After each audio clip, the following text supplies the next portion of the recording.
Eternity's Shadow by E. Thomas Canton. Copyright 2024 E. Thomas Canton.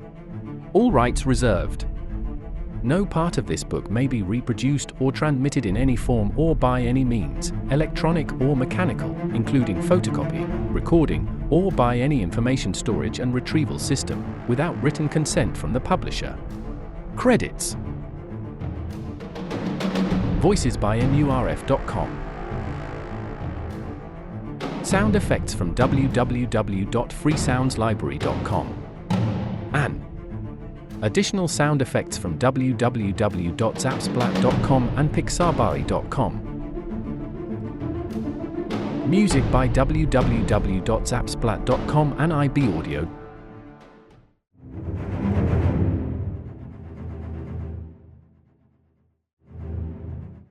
At this moment, Adims had no way of knowing the depth of betrayal and death that existed as both her inheritance and her legacy.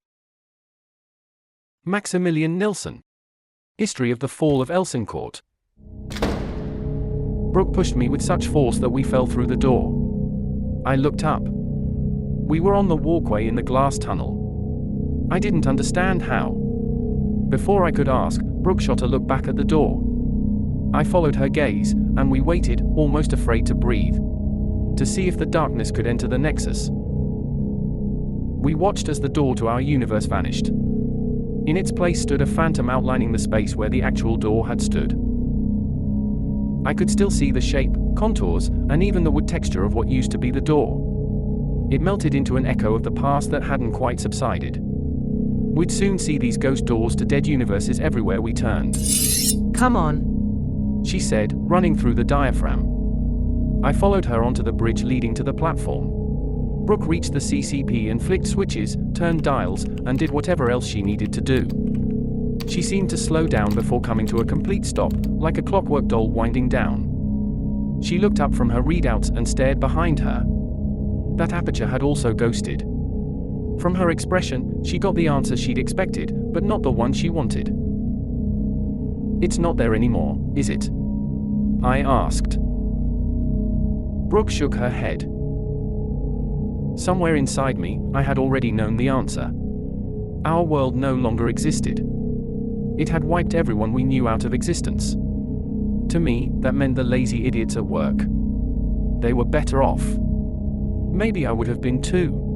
But then I never had a fen. Without a word, Brooke took a photograph out of the doctor's coat and stared at it. After a moment, I could see the blood rushing to her face, as her breathing became quicker and heavier. Brooke's arm drooped to her side as the photograph slid out of her hand. I watched it float onto the platform. As she let out a piercing scream, Brooke attacked the CCP with all her fury, kicking and hitting the metal as hard as she could. I grabbed her from behind, and as I pulled her away from the CCP, she struggled against me, but to no avail. no. No, no, no, no. She said to no one. Her body convulsed as she cried. In time, she exhausted her energy. Not knowing what I could say to make her feel better, I stood behind Brooke with both my arms wrapped around her to let her know she wasn't alone.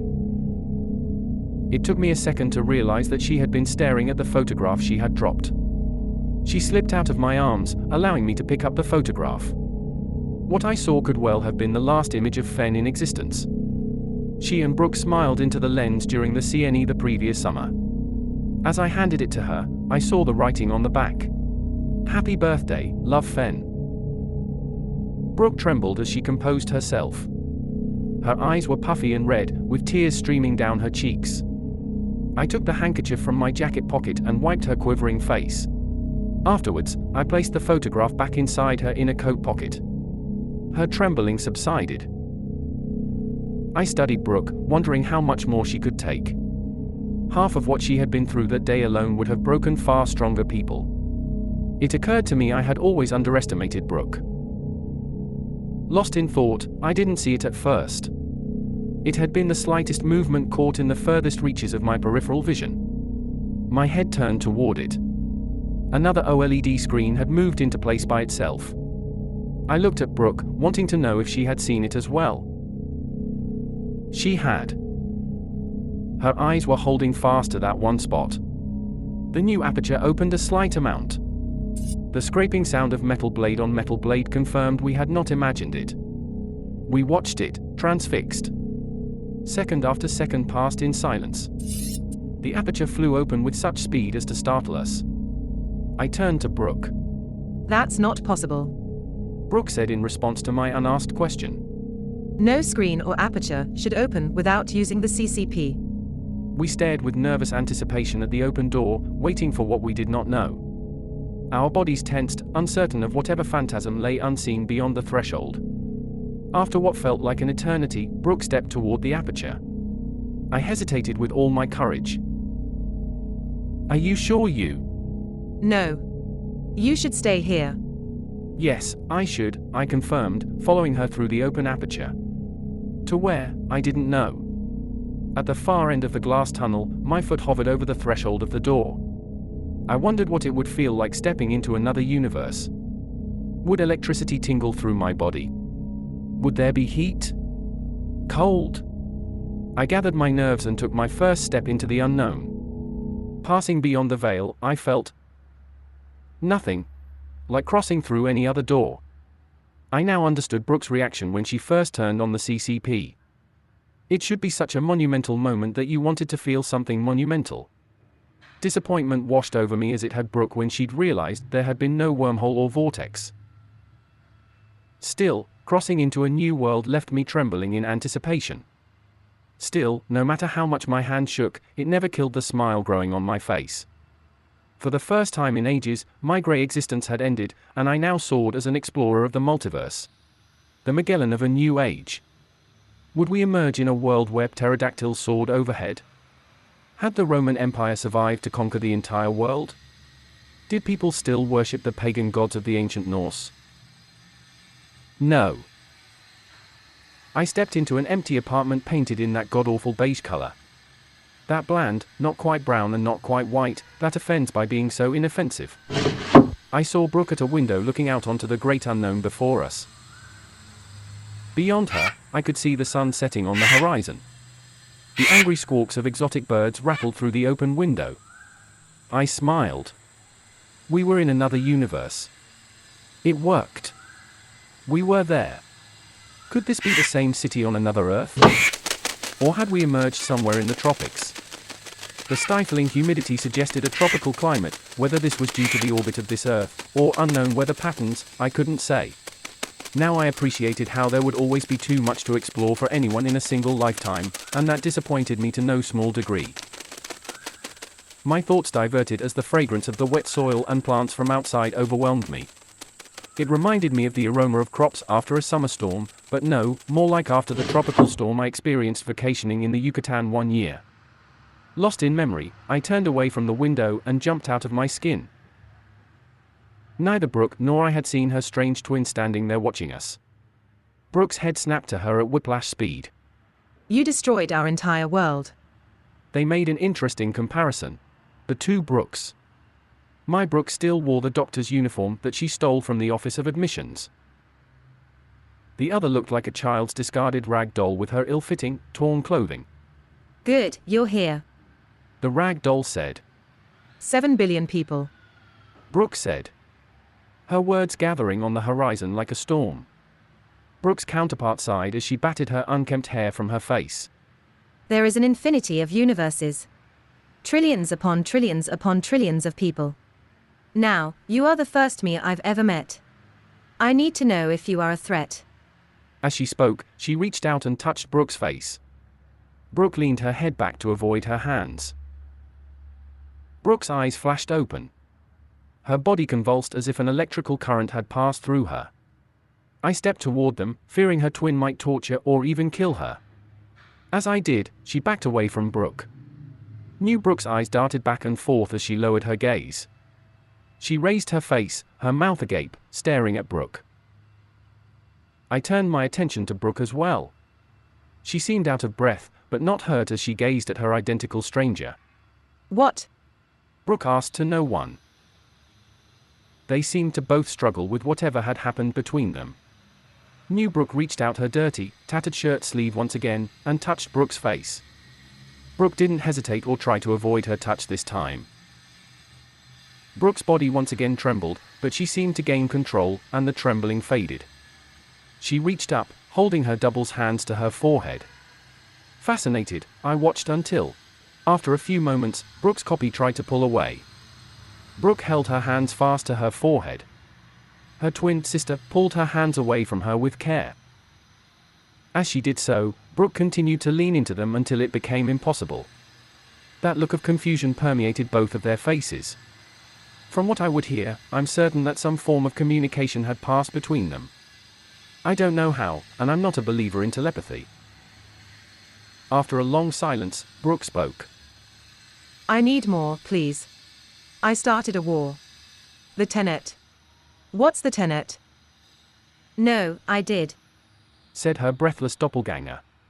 I don't understand. Brooke said. Brooke behaved like an addict wanting more, and I felt her sliding away from me. I had to stop this. We should go. She never took her eyes off her copy. Brooke. She hesitated. You go. I'm sorry, but I need to know. Need to know what? Listen to me. Your mind is a dark well. Brooke number 2 said. And your memories are too far down in the darkness for you to see. I can bring them back into the sun. I know who you are and what the Archbishop took from you. How she knew Brooke had no memories wasn't important at that moment. I didn't know Brooke well enough to know how she would react. I knew I would have lived homeless on the fringes of the capital for the rest of my life to rediscover the secrets of my past. Brooke's eyes were wide opened like a child's. From that expression, I would say she felt the same. The noose lay waiting for Brooke to place her neck in it. The thought of recovering those missing years was too powerful. She took a step toward her clone. I grabbed her doctor's coat. Underneath, Brooke wore the same hand-knitted sweater she had worn in their laboratory earlier that day. Why that struck me then, I'd no idea. I pulled her back to the door where we had entered that world. No. She fought me to a standstill, and I relinquished her arm. I need to stay. With the person who butchered almost 7 billion people. I said. 7 billion people, Brooke. Now, this had the desired effect of making her stop and think. We don't know for certain they are dead. They could be. No, they are dead. They were believers. Her double said. They had to die. You destroy the believers, you kill the God. They were inconsequential casualties. There are bigger things at stake, Brooke. Things that will affect the life of everybody on every earth, in every universe, for all time. Brooke regarded her clone with intense scrutiny. It hit me as I looked, not at her medical coat, but at what she wore underneath it. I now knew the single word that would clear her mind and make Brooke see reason. I whispered that word into her ear. Fen. Brooke shot her attention back to me, and I could see the fog lifting from her eyes. No one is inconsequential. Her twin stepped back, her eyes growing as dark as death. We watched in amazement as she manifested a black fog from nothing. Soon we could no longer see second Brooke as the blackness grew in size. I soon realized the size of the darkness remained constant. It only appeared to be growing because it floated toward us, and it increased its pace with every passing second. Brooke took my hand, pulling me back through the apartment door that had brought us into that reality. We ran back onto the platform. Turning, I saw that door too fade away as ours had before it. Only a ghost remained. I looked over at Brooke. She appeared as though suffering a migraine, but her finger darted back and forth through the air as if she were writing equations on an invisible blackboard. Still, no hope clouded my view of our situation. Her hand soon drooped to her side as she let out a light sigh. I doubted any intellect, even one as tenacious as Brooke's, could understand what we had experienced. I struggled to reduce it to the simplest terms for my limited intelligence. So, by definition, she has infinite power, I said. Unstoppable power. With your intellect. Infinite power and infinite intelligence. Me and the Nexus. Brexus. Brexus? Well, it's not as bad as Hus friend. For clarification, from this point forward, I will refer to Brooke number 2 as Brexus. Well, I'm glad you still found a moment to gratify your ego, but let me say that we are screwed. My words sounded sharp. Maybe a little too sharp. I don't know. Until I heard the tone in her voice when she next spoke, I never appreciated how this had affected her. 7 billion people dead. Her voice trailed off, and I understood. I could find no words to console her. I doubt she would have listened. The only thing Brooke would listen to were any ideas on how Brexus could destroy entire universes. No matter what ideas we came up with, we couldn't grasp how she did it. That's when the thought struck me. A minute. Wait, we should be safe here, right? Oh, I hope. She began as she looked down. I followed her look. The cloud seeped through the aperture. Not. Brooke took to the CCP and spun a new OLED screen into its place.